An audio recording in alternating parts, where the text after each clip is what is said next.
السلام علیکم بچوں، کیسے ہیں آپ سب؟ امید ہے سب خیریت سے ہوں گے، خوش ہوں گے اور اچھے سے پڑھ رہے ہوں گے۔ آج ہم چہارم کلاس کی جو ہے گرامر کا سبق پڑھیں گے۔ اس میں ہمارا جو سبق پہلا ہے وہ ہے جملہ۔ سب سے پہلے جملے کی تعریف، یعنی کہ ہمیں یہ پتہ ہونا چاہیے کہ جملہ کسے کہتے ہیں۔ جملہ لفظوں کا ایسا مجموعہ ہوتا ہے جس سے پورا مطلب سمجھ آ جائے۔ جن الفاظ کو اکٹھا کر کے لکھنے سے مطلب واضح نہ ہو، جملہ نہیں کہلاتا۔ جملہ دو یا دو سے زیادہ الفاظ کا ہوتا ہے۔ تمام الفاظ درست طریقے پر ترتیب دینے سے جملہ بنتا ہے۔ جملے کے سننے والے کو مکمل معنی سمجھ آ جائے تو جملہ یا فقرہ بنتا ہے۔ مثلاً خدا ایک ہے، جملہ ہے۔ انگور کھٹے ہیں، جملہ ہے۔ جبکہ برا بلا کہو ایک نامکمل جملہ ہے۔ راولپنڈی کا موسم نامکمل جملہ ہے۔ یعنی کہ وہ الفاظ جس کا مطلب ہمیں سمجھ آ جائے اس کو ہم کیا کہیں گے؟ جملہ کہیں گے۔ آگے جملے کے حصے ہیں۔ جملے کے دو حصے ہوتے ہیں، مسند، مسند علیہ۔ مسند میں کیا کہتے ہیں؟ جملے کا وہ حصہ جو ظاہر کرے کہ کسی فرد یا چیز کے بارے میں کیا کہا گیا ہے یا جملے میں جو کچھ بیان کیا ہے۔ مسند علیہ کسے کہتے ہیں؟ جملے کا وہ حصہ جس میں کسی فرد یا چیز کا بیان ہو، مسند علیہ کہلاتا ہے۔ مثلاً بچہ کھانا کھاتا ہے، پانی ٹھنڈا ہے، آم میٹھا ہے۔ بارش ہوتی ہے، ان میں کھاتا ہے،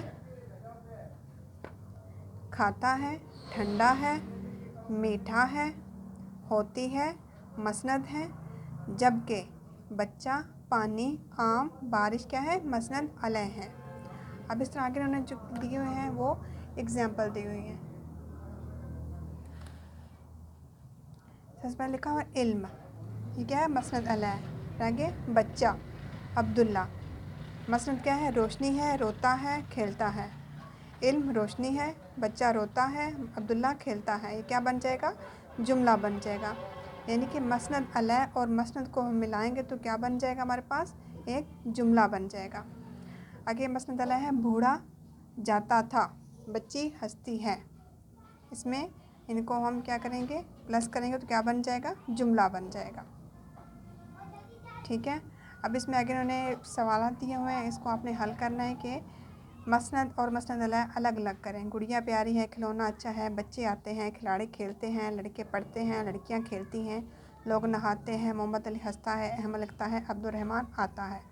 اب آگے انہوں نے جو دیے ہوئے ہیں وہ بھی ان کے ایگزامپل کو حل کیا ہوا ہے۔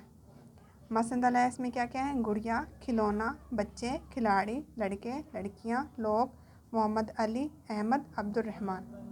مسند کیا ہے؟ پیاری ہے، اچھا ہے، آتے ہیں، کھیلتے ہیں، پڑھتے ہیں، کھیلتی ہیں، نہاتے ہیں، ہنستا ہے، لکھتا ہے، آتا ہے۔ یہاں تک آج جو ہے ہم نے آج کا سبق پڑھا ہے۔ یعنی کہ ہم نے آج کے سبق میں کیا پڑھا ہے؟ جملہ، جملے کے حصے، آگے ان کی جو ہے وہ بیان کرنے کا طریقہ، اس کے بعد معروضی ٹیسٹ یعنی کہ آپ نے ان کو الگ الگ کرنا ہے، وہ بھی ہو چکا ہمارا۔ تو آپ نے اس کو اچھے سے جو ہے وہ دھیان میں رکھنا ہے، سمجھنا ہے، پڑھنا ہے۔ انشاءاللہ آپ کی کوئی بھی مشکل جو ہوگی وہ حل ہو جائے گی۔ آپ نے دل سے پڑھنا ہے، اچھے طریقے سے پڑھنا ہے۔ جو چیز نہیں سمجھ آتی اور آپ نے لازمی اس کو دہرانا ہے۔ آپ اس کو ساتھ ساتھ علیحدہ کاپی پہ بھی لکھتے جائیں۔ جو لفظ جو سبق آپ روز کا یاد کرتے ہیں وہ آپ نے لازمی اپنی کاپی پہ نوٹ کرنا ہے، تاکہ کل کو اگر آپ کے پاس کوئی نیٹ موجود نہ ہو یا آپ موبائل آپ کے پاس موجود نہ ہو تو آپ کے پاس کاپی پہ لکھا ہوا موجود ہونا چاہیے۔ اگلی کسی بھی کتاب کا آپ کو کوئی بھی سبق پڑھنا ہو، کوئی بھی آپ کو گرامر سے متعلق کوئی بھی مسئلہ ہو تو آپ مجھے کمنٹ کریں، میں انشاءاللہ نیکسٹ ویڈیو جو ہے اسی کے بارے میں آپ کو بنا دوں گی۔ اپنا خیال رکھیے گا اور اپنی چیزیں جو ہیں، اپنے جو علم ہے وہ دوسروں کے ساتھ لازمی شیئر کیا کریں، دوسروں کو بتایا کریں، کیونکہ یہ ایک صدقہ جاریہ ہے۔ اللہ حافظ۔